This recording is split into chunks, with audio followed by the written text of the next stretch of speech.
어떤 공부를 어떻게 하는 것이 진정한 그리스도인의 모습일까? 입시전쟁, 입시지옥이라고 불리는 우리나라의 치열한 교육 현황을 직시할 때 쉽지 않은 질문입니다. 매년 연초에 많은 교회에서 고3 수험생이 된 자녀들을 위한 기도를 합니다. 무엇을 위해 어떤 기도를 할까? 하나님은 누구의 기도에 응답하셔야 하는가? 행동은 생각과 연결되어 있습니다. 왜 공부하는가라는 질문을 먼저 해야 합니다. 남주기 위해라는 모토로 공부하는 사람들이 있습니다. 결코 쉽지 않은 결단입니다. 실제 그들의 삶을 통해 감내해야 할 많은 도전과 고난, 불이익과 갈등이 있기 때문입니다. 그럼에도 그들은 기꺼이 그 길을 갑니다. 그러나 대부분은 그렇지 않습니다. 오로지 돈과 명예와 권력을 위해서 자신의 성공을 위해 공부를 합니다. 그러나 그리스도인에게 공부는 세상을 섬기는 일종의 방식과 수단입니다. 구별되고 선한 영향력으로 사람들과 공동체와 세상에 유익한 일을 하기 위해서입니다. 따라서 그 유익함은 단지 성공을 의미하지 않습니다. 그런 가치관을 가진 그리스도인의 공부는 결코 나태하거나 안일할 수는 없습니다. 그래서 그리스도인에게 성적이나 숫자는 단지 우열이 아니라 자기 삶에 대한 태도이자 생각입니다. 획일적이고 의도와 목표와 방향이 다른 세상의 틀과 잣대에서 인정받지 못한 것이 실패는 아닙니다. 지식의 습득과 학습 과정의 목표가 영광스런 하나님 나라와 온전한 빛과 소금의 역할에 있기 때문입니다. 먼저 하나님 나라와 의를 구하는 삶의 우선순위를 바로 세우지 못한다면 언제라도 공부의 목적과 방향이 바뀔 수 있습니다. 주님 나라와 사회를 위한다는 그럴듯한 변명으로 자신을 위장할 수도 있습니다. 그것은 결국 위선이고 기만입니다. 그런데 그런 위선적이고 기만적인 생각이 기독교 교육과 혼합되어 나타나고 부모나 교사들이 가르치고 답습하고 있습니다. 공부 잘해서 세상을 이기고 지배하라. 그런 정신과 의미로 말씀한 것은 성경 어디에도 없습니다. 공부를 잘하는 것이 문제가 아니라 그 지식과 공부를 통해 어떤 사람으로 무엇을 위해 살 것인가. 그 대답이 공부에 대한 성경적 관점이 됩니다. 율법의 의로는 흠이 없는 자였던 사도 바울은 주님을 만나 회심한 후 이전에 자신이 배우고 자랑했던 모든 것을 마치 배설물처럼 버렸습니다.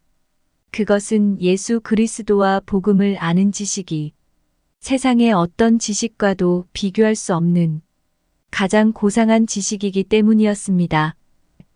바울은 세상에서 평가하는 자신이 아니라 그리스도 안에서 발견되기 원했습니다. 그렇다고 세상의 모든 지식이나 경력이 무용지물이라는 의미는 아닙니다. 삶을 살아가는 데 있어 유익하고 실용적인 지식과 경험들이 있습니다.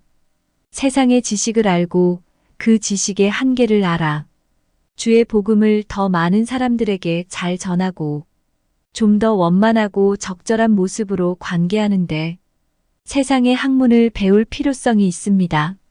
모세가 이집트 바로의 궁중에서 자라나 그들의 언어와 삶에 익숙하고 능했기에 그 사회를 이해하고 통찰할 수 있었으며 그들의 생각과 지혜를 넘어서서 출애굽의 위대한 역사를 감당할 수 있었습니다.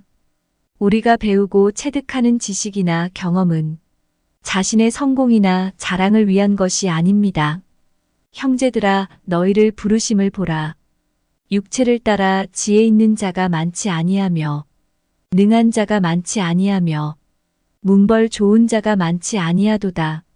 그러나 하나님께서 세상의 미련한 것들을 택하사 지혜 있는 자들을 부끄럽게 하려 하시고 세상의 약한 것들을 택하사 강한 것들을 부끄럽게 하려 하시며 하나님께서 세상의 천한 것들과 멸시받는 것들과 없는 것들을 택하사 있는 것들을 패하려 하시나니 이는 아무 육체라도 하나님 앞에서 자랑하지 못하게 하려 하심이라. 주님이 부르시고 택하여 쓰시는 사람은 세상적인 부나 권력, 문벌이나 학벌을 넘어서 있습니다. 세상이 추구하는 그것들과 정반대의 가치를 주님은 우리에게 말씀하십니다. 세상의 지식으로 세상을 다스리는 것이 아니라 세상의 지식을 넘어선 십자가의 도, 복음과 사랑의 진리로 죄와 세상을 이기고 다스리라고 말씀합니다. 그래서 그리스도인의 공부는 자신의 명예와 욕망을 위한 목표가 아니라 하나님 나라와 의를 위한 도구와 수단이 됩니다. 그리스도인은 주님의 부르심 앞에 자신의 모든 것을 내려놓을 줄 알아야 합니다. 스스로 많이 안다는 교만도, 자신의 어떤 공로와 행위도 주님 앞에서 결코 자랑할 것이 못 됩니다. 유대인은 표적을 구하고 헬라인은 지혜를 찾지만 우리는 십자가에 못 박힌 그리스도를 전한다고 선언한 사도 바울의 고백이 우리 안에도 있어야 합니다. 바울은 그리스도가 하나님의 능력이요 지혜라고 말하면서 하나님의 어리석음이 사람보다 지혜롭고 하나님의 약하심이 사람보다 강하다고 선언합니다. 그리고 이렇게 말합니다. 형제들아 너희를 부르심을 보라. 육체를 따라 지혜로운 자가 많지 아니하며 능한 자가 많지 아니하며 문벌 좋은 자가 많지 아니하도다.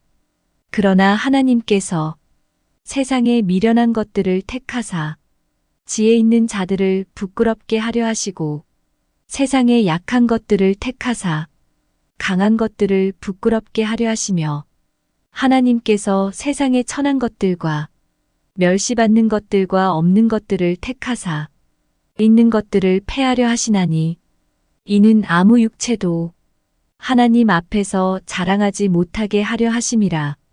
너희는 하나님으로부터 나서 그리스도 예수 안에 있고 예수는 하나님으로부터 나와서 우리에게 지혜와 의로움과 거룩함과 구원함이 되셨으니 기록된 바 자랑하는 자는 주 안에서 자랑하라 함과 같게 하려 함이라.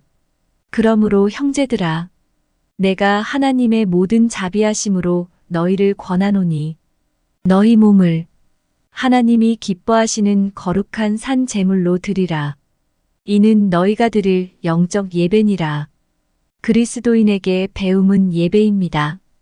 공부하는 모든 과정과 의도와 목표가 하나님 나라와 의에 있다면 공부는 하나님께 드리는 영적 예배가 됩니다.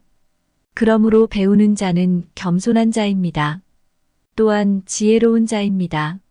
지혜 있는 자는 듣고 학식이 더할 것이요. 명철한 자는 지략을 얻을 것이라. 훈계를 좋아하는 자는 지식을 좋아한다.